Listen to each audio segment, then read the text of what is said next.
again! 2026 has been another great year for gaming. It's only been what? March. And we're off to a strong start. Dragon Quest VII Reimagined, Resident Evil 9 Requiem, and now, the game that everyone had been anticipating for years since it was announced back in 2019.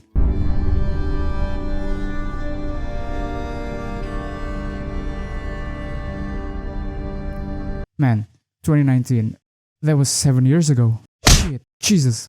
Dude, are you okay? Yeah, I'm just having an existential crisis. Anyway, after waiting for years and years, we're finally here. We seek to correct this. I have my own mission. Crimson Desert has been one of the most anticipated releases in recent memory. Every trailer, every showcase, Prolabis kept stacking features that only pushed the hype higher and higher.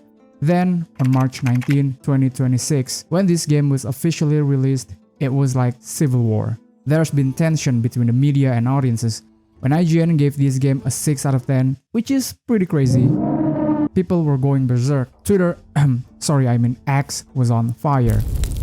Okay, maybe that's a bit of an exaggeration, but you get the idea. You see, some people were defending the scores.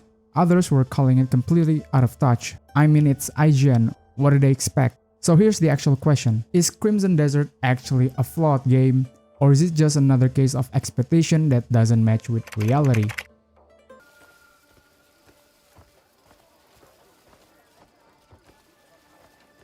Let's talk about the gameplay first.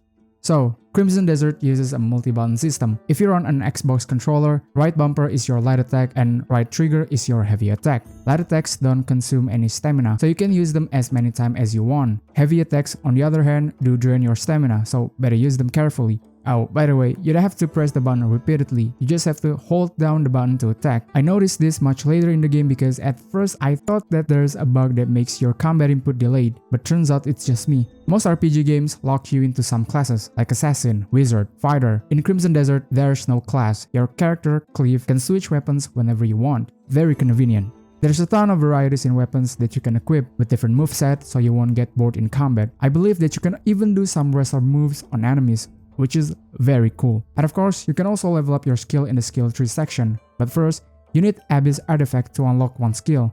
I recommend you to invest in your stamina and health first in the early game so that your exploration can feel much easier.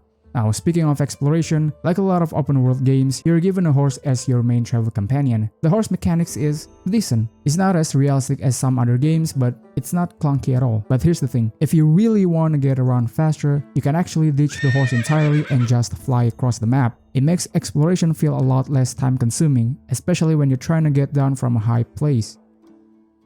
Andrew and Naira got blown back my way. They'll be thrilled to see you.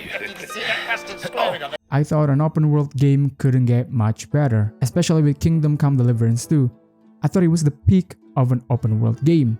But Crimson Desert takes the open world to the next level. Sure, we got some games with huge maps, but they always felt empty, like it was just building after building, or even worse, just desert all over the place.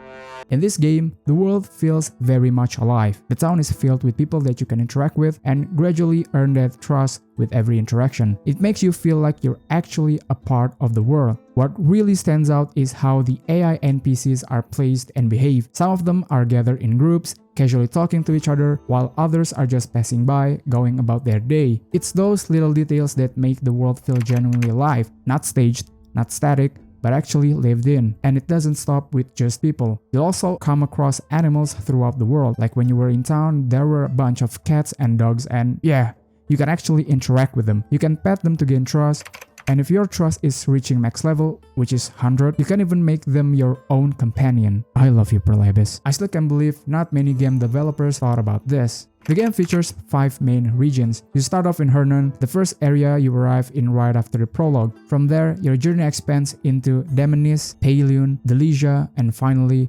Crimson Desert itself. Each region feels distinct, not just visually, but in how it's designed and the kind of experience it offers, which keeps exploration from ever feeling repetitive. By the time I edit this video, I'm on my 30-hour gameplay. and I'm still not over the first region because of how massive the world is and so many quests to do in this game. If you ever get tired of doing quests, you can just slow things down and stroll around the town. Honestly, that's what I ended up doing half the time, or do some side activities. They've got arm wrestling, hand-to-hand combat challenge, gambling, and so many other things. It feels like they've got endless content in this game. Causing this town a lot of trouble.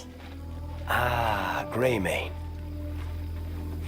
You thought I forgot to cover the story, didn't you? To be honest, I don't think there's much going on with the story. Sure, the intro of this game is interesting. You started as some kind of head chief of your clan, I guess, and then your entire clan got wiped out by your rival. So now, Cliff has to gather all the remaining members to start over and possibly get revenge. So yeah, you see, the plot sure is interesting. It's not mind-blowing or whatsoever, but it still is interesting. The problem is how the story progresses throughout the game. There's barely any build-up. The pacing feels really flat, almost monotone. Most of the time, it's just one quest after another with a very little sense of progression in the narrative. Big moments don't feel as impactful as they should, because the game doesn't really take the time to build up to them. That said, I can't fully judge it yet since I've only reached chapter 3. Maybe it gets better later on, but so far the story hasn't really gotten into me. Now about the side quests. They're pretty much your standard RPG side quests. Lots of dialogue, simple objectives, and not a whole lot going on in terms of depth or variety. Talking about dialogues,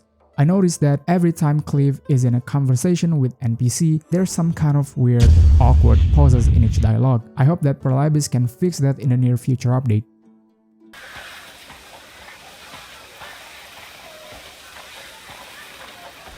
I can't say Crimson Desert is a bit of a mixed bag. The only problem that they have is just the story.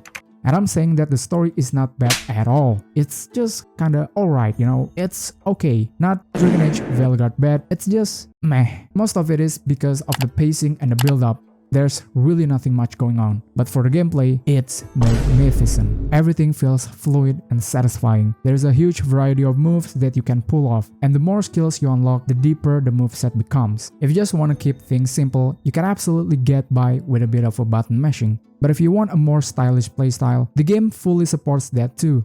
You can chain combos, experiment with different skills, and really make the combat feel your own. And that's what makes it so fun. It works whether you're playing casually or trying to master every mechanic. The game just lets you do whatever you want. This game also has one of the best, if not the best, open world in a video game. It's not only huge, but packed with content.